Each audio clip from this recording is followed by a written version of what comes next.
he literally stepped right on an enemy fighter. This enemy fighter rolls over and goes to engage him, and he shoots him. So at this point now, I'm out front, the interpreter's out front. There's at least one other guy with us that's out front. And what we didn't realize is we were directly in the kill zone. Who stepped on him? Our medic. Stepped on an enemy fighter. Yep. So what we didn't know, so what the gunship saw was only a few guys. What actually was there was almost what we estimate to be a 12 to 15 man element that had a ambush line set up about 5 yards back in that vegetation facing north.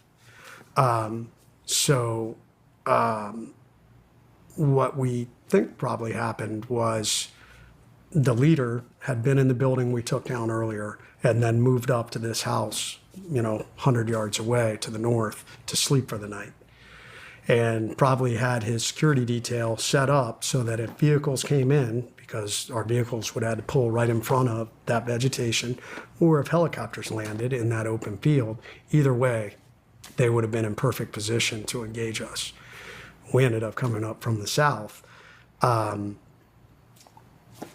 Very disciplined force because, man, we were cracking all kinds of brush behind them, and they didn't engage us from the south. They waited until we were in the kill zone. So, Luke engaged that guy, and that started that gunfight. The whole world erupted at that point.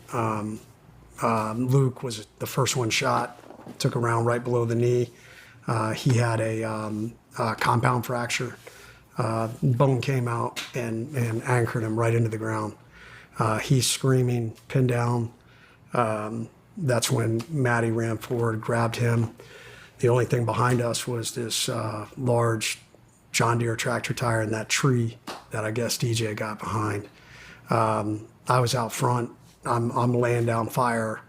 And I'll be honest, what happened next was I started yelling out, ceasefire, ceasefire, because I knew the angle we were at. Like, we were in this corner, and those other guys were off to the west. So I'm thinking, dude, we're fucking totally going to shoot each other.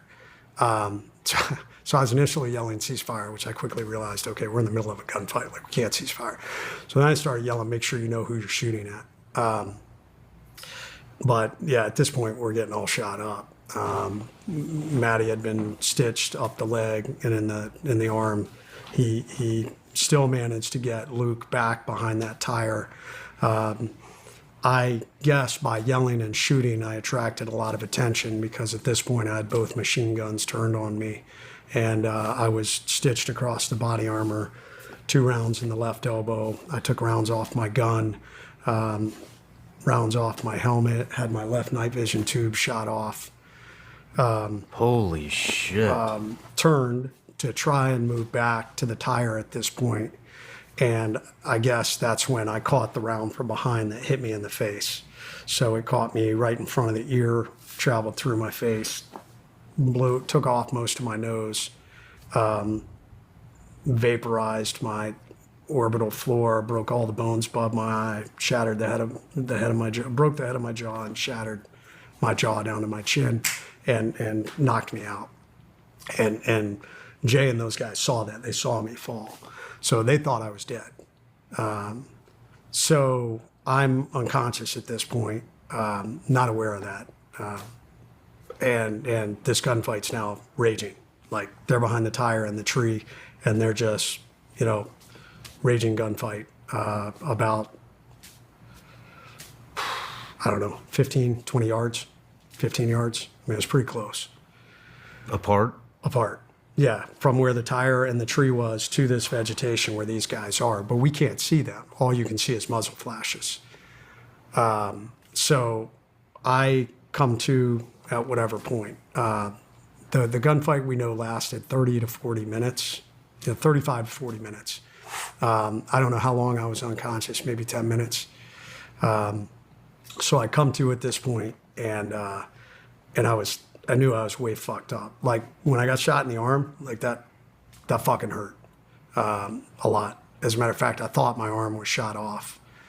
After I'd been shot in the face, when I came to, I really wasn't feeling any pain. I just was fucked up. I was trying to like, okay, where am I? What's happening? And then kind of the world started to open back up, and like I could hear the gunfire. I also started to notice rounds traveling over me, the tracer fire literally traveling over me. I was at this point I was laying flat on my back, and I'm like, okay, holy shit, like you're still in this gunfight, and that's tracer fire. Like, do not sit up. At one point, and I don't know why, I took my helmet off. I'm laying there and I unclipped my helmet and took my helmet off, and that's when at some point I heard it. I took that round through my helmet that now is drawn in my skull, so right through the forehead of my helmet. I took another round while I was laying on the ground off my right side plate. And the interesting thing about side plates is I normally didn't wear them. The only reason I wore side plates at night, one, a little voice before that mission was like, wear your side plates. I was like, I don't normally wear my side plates. I want to be lighter. I normally only wore them on mobility ops to give me more protection against IEDs. But I don't know, little voice was like, wear your side plates. So I wore my side plates and I took a round right off the right side plate. So shit show, chaos, shooting. And I remember there was a lull in fire, and I called out to my team leader and was like, how long till the medevac? And he was like, Red, you're still alive? I was like, yeah, how long to the medevac? And he was like, 5 minutes. So I like focused on, you got to stay awake to stay alive.